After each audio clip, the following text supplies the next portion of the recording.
Hi, I'm Joe Feeks, editor of Pig Health Today, and with me is Dr. Gene Nemechek. He is a technical services veterinarian for Zoetis. Gene, thank you for joining us. You're welcome. It's good to be here. Today we're going to talk about the Porcine Epidemic Diarrhea Virus, otherwise known as PEDV. Now, this is a pretty well-traveled virus from what I can see. It was first identified in Iowa in 2013.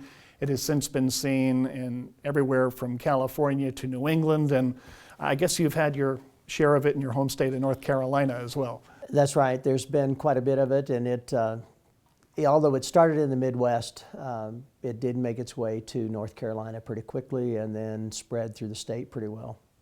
When we were chatting on the phone the other day, you were talking about PED, and you said the darn thing has, reared its ugly head once again this past winter. Was that a surprise for you, or is that something you expected? Well, I think it was a surprise in a way for some of the production companies and pork producers, because they had taken some steps to try to eliminate it from their sow herds, and then they'd done some things to immunize the sows' exposure to the virus, hoping that would prevent it from getting back into the sow farms.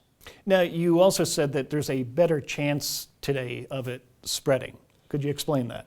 Well, although people are aware the virus is still around, it's circulating in finishing and nursery sites in parts of the country. A lot of people have eliminated it from their herds, and so because they've eliminated it, they've not exposed gilts before they bring them into the herd. They've not vaccinated. And so we have a susceptible population that's come around, and as people have replaced old sows that had it originally, it's now back to having a susceptible population within those sow herds. And this disease is primarily in fall and winter, correct? Well, typically it is, but it somehow or another has to live over the summer through the pig population in order for it to come back up again the next winter. And so what I'm hearing is that people are continuing to see it circulate within their finishing sites and within finishing pigs or nursery pigs. And they've been pretty good for the most part, keeping it, not tracking it back into the sow farms through biosecurity measures. So how do producers protect themselves and their herds from this very costly virus? Well, the biggest thing is biosecurity and keeping it out. And so a lot of people have put together policies and procedures in order to have, cleaning transportation trucks is probably the biggest thing. But then you also have a lot of people and service people on these systems that go back and forth between different sites.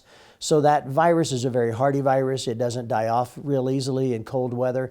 And so it's around. It doesn't take a lot of virus particles to get it started back up in another susceptible pig. And so the biosecurity is probably the biggest thing that they've done in trying to minimize the spread from site to site. And what about the flow of animals and the introduction of new animals? You talked the other day about maybe taking a herd negative. Could you elaborate on that, please? Well, many of the producers found that if they closed their herds down and stopped bringing in new susceptible animals, then they could expose the animals to the live virus, and many of them did. And so they exposed the sows to the live virus and built the immunity level up in the sows. And so that protected the sows. And then through a process of sanitizing, cleaning on the farms after an outbreak, they were able to eliminate the virus and stop the sows and pigs would stop shedding. So you'd eventually eliminate the virus from the sow farm.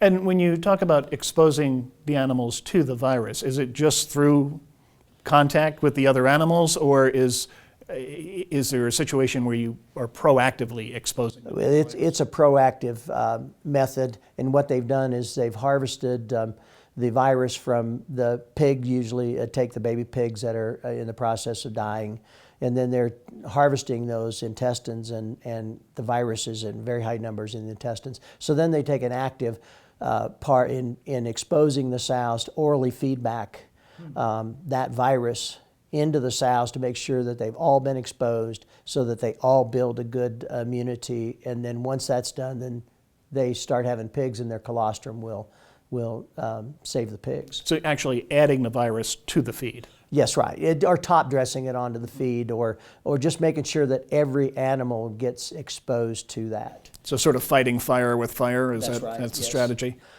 Yeah, and the thing is that for some people that aren't familiar with that method of feedback, it doesn't sound really necessarily pleasant, but it's at this point in time, it's a very effective and quick method of getting every animal exposed, every sow on the farm exposed very early so that they can begin to build the immunity. And that's been used with some other diseases too, correct? Oh yes, back in the day when TG was evident, or in the industry, then they were using the same thing with that as well. Now, you mentioned TGE. That's a disease that we haven't really seen in the pork industry for quite some time, yet this too is a coronavirus, the PED. Right. It's related to TGE. Anything that we've learned from TGE that we can now apply to PED? Well, I think the biggest thing was they learned years ago how to eliminate TGE virus from the sow farms. The same method of feedback and then sanitation, biosecurity. And so since we had that in the history and knowing how to do that, the pork producers and the veterinarians designed methods with the PED to do the same thing. And we're able to be successful in most of the herds. Now, we've talked about biosecurity and then also adding the virus to the feed. What other tools are available for managing PED? Well, I think one of the things that many people are beginning to do, if they think that their herds continue to be at risk as they move along, some of them are exposing their replacement gilts in their grow out of the replacement gilts with the live virus. And they are doing that to stimulate the immunity. And the immune system for this disease really requires, or it's helpful if the animal is exposed to the live virus. And then it stimulates certain memory cells that remembers that. These immune cells then stay with that animal through lifetime and can get re-exposure or re-inoculation can stimulate quick immunity. So that's another method that they're doing. There's also some vaccinations that can be given to the sows. It's kind of one of those things that the industry really hasn't figured out how best to immunize the sows and the replacement gilts and to keep them immunized based on the risk of reinfection.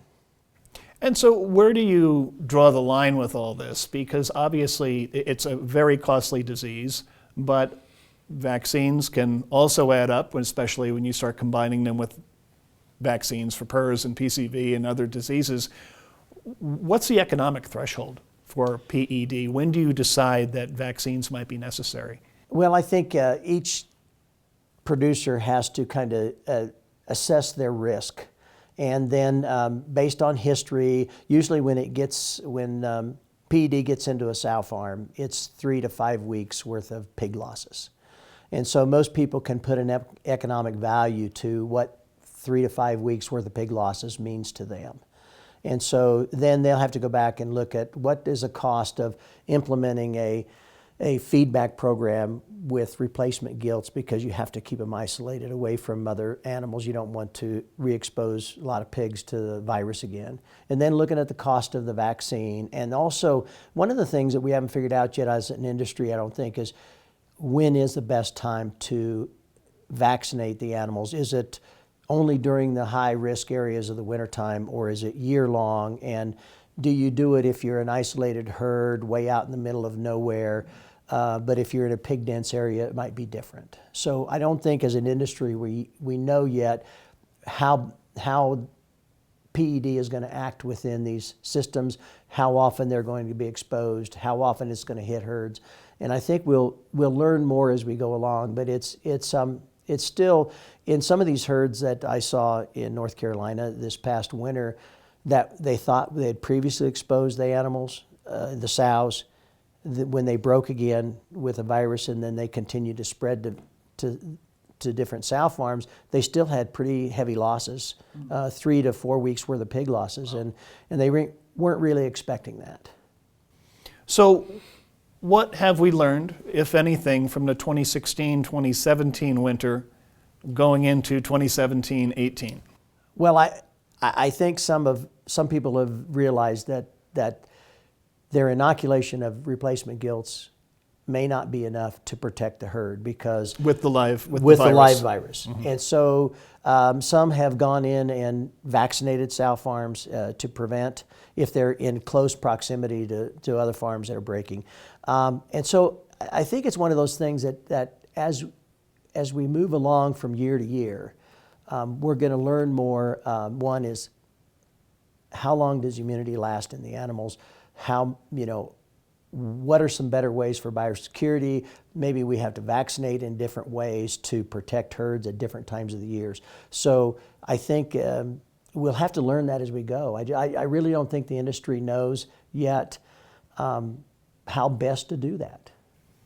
And lastly, anytime you have a viral disease or any kind of a disease and it's in the herd at a low level, it tends to open up the door for some secondary infections. What do you see with PED?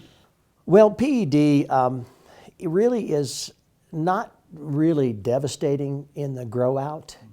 And finishing pigs, they will slow them down. They will have diarrhea. They'll lose a few days at production.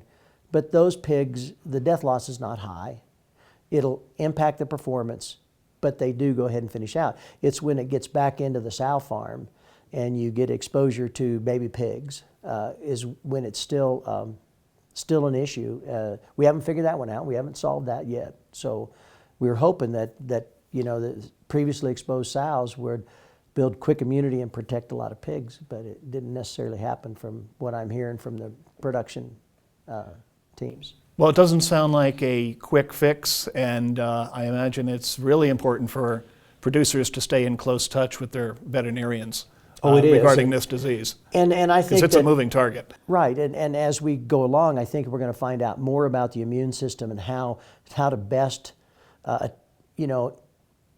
expose the animal at the best times and with the right things, with a combination of vaccines and live viruses, and we can. I think we'll figure that out one of these days. It's just we don't know it yet, I don't think. Well, I wish you luck with that. It's going to be a challenge. All right, thank you. We've been talking to Dr. Gene Nemechek. He's a technical services veterinarian at Zoetis. Gene, thank you again for stopping by. You're welcome. Thank you.